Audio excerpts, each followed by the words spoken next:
પ્રતિબંધિત ચાઇનીઝ દોરી મુદ્દે સુરત પોલીસની મોટી કાર્યવાહી। અમદાવાદ ડિલિવરી માટે જઈ રહેલા પ્રતિબંધિત ચાઇનીઝ દોરીના કન્ટેનર સાથે એકની ધરપકડ। એલસીબી ઝોન 2 દ્વારા 2 શખ્સોને વોન્ટેડ જાહેર કરાયા। રૂપિયા 11 લાખની કિંમતના પ્રતિબંધિત ચાઇનીઝ દોરનો જથ્થો કબજે કરાયો।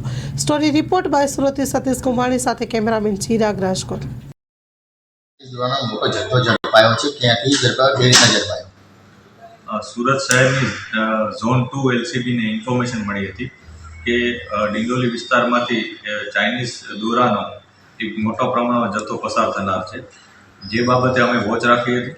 આ વોચ દરમિયાન ડિંડોલીમાંથી જે ટેમ્પો પસાર થયો એને રોક્યો હતો। રોકતા એમાં અમે જે ચેક કર્યું હતું તો ચેક કરતાં કુલ 2880 યુનિટ જેને ચાઇનીઝ માંજો કહેવાય છે એ ચાઇનીઝ માંજોની જથ્થો પકડાયો હતો અને એની અંદાજિત કિંમત 11,52,000 થાય છે। જે આઈસર ટેમ્પો છે એને 10 લાખની કિંમત લઈને અને એવી રીતના ટોટલ 21,52,000નો મુદ્દામાલ પોલીસે જપ્ત કર્યો છે। આ ઘટનામાં પોલીસે જે ડ્રાઈવર છે જેનું નામ અનિલ શંકરલાલ મીણા છે એની ધરપકડ કરી છે। આ જથ્થો એ અમદાવાદ લઈ જનાર હતો એ પ્રકારની પ્રાઇમરી ઇન્ટ્રોગેશન દરમિયાન પોલીસને મળી છે। જે અમદાવાદમાં કોને મોકલનાર હતો એની અત્યારે પોલીસ તપાસ કરી રહી છે અને જે પણ વ્યક્તિ આમાં સામેલ હશે એના વિરુદ્ધ કાયદેસરની કાર્યવાહી કરવામાં આવશે। સાહેબ, આ ચાઇનીઝ દોરી કેટલો ઘાતક કહેવાય છે? આજે ચાઇનીઝ દોરી જેને કહીએ છીએ એ ખરેખર સિન્થેટિક પ્રકારનો એક નાયલોન અથવા અન્ય મટીરિયલનો દોરો હોય છે કે જે કોઈ પણ રીતના તૂટતો નથી। સામાન્ય રીતના જે ખીંચીને તોડવામાં આવે એ પ્રકારનો દોરો નથી હોતો અને એને વધુ સ્ટ્રોંગ બનાવવા માટે એના ઉપર કાચ, લોખંડ આ પ્રકારનું મટીરિયલ લગાડી અને એને વધુ સ્ટ્રોંગ બનાવવામાં આવે છે અને એવી રીતના એ ખૂબ જ ઘાતક બની જાય છે।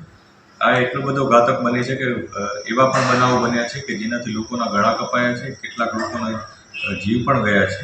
પક્ષીઓને પણ કેટલાય પક્ષીઓના નિર્દોષ પક્ષીઓ કે જેઓ આકાશમાં ઉડતા હોય છે એમના પણ જીવ ગયા છે અને આવી રીતના સમગ્ર પર્યાવરણ માટે ચાહે માનવજાત હોય કે પશુ પક્ષીઓ બધા માટે આ ઘાતક છે। ઉત્તરાયણના દિવસે પણ ઘણીવાર છત ઉપર જ્યારે લોકો પતંગ ઉડાડતા હોય ત્યારે આ પ્રકારનો માંજો હોય એ નુકસાનકારક સાબિત થાય છે। આ કારણેસર જ એને પ્રતિબંધિત જાહેર કરવામાં આવ્યો છે અને અમારી પણ લોકોને અપીલ છે કે આપ બિલકુલ આ પ્રકારના માંજા માટે કોઈ પણ જાતની ડિમાન્ડ ના કરશો। આ આપણા તમામના હિતમાં છે, કેમ કે જે માંજો વાપરે છે લોકો એને ખબર નથી હોતી કે આ માંજો કયા વ્યક્તિના ગળા પાસે આવશે અથવા કયા પક્ષીને અડશે અને કોઈના માટે પણ આ ઘાતક હોવાથી મારી વિનંતી છે કે આપ આવું નહીં કરશો। એ સાથે સાથે પોલીસ પણ પોતાની એક અલગ ડ્રાઈવ રાખીને અને આ પ્રકારની ઇન્ફોર્મેશન મેળવીને આ પ્રકારના માંજાઓ પર કડક કાર્યવાહી કરવા માટે સતત પ્રયત્નશીલ રહે છે।